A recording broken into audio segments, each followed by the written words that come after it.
মোহাম্মদ আলিয়া আক্তার। আমি একজন গৃহিণী। আমার স্বামী রাজমিস্ত্রির কাজ করে।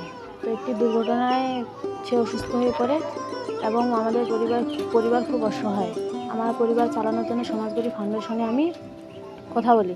তো তারা আমাকে একটি সেলাই মেশিন উপহার দেয়। এখন আমার পরিবার খুব স্বাবলম্বী এবং আমি ভবিষ্যতে আরেকটি মেশিন ক্রয় করে আমি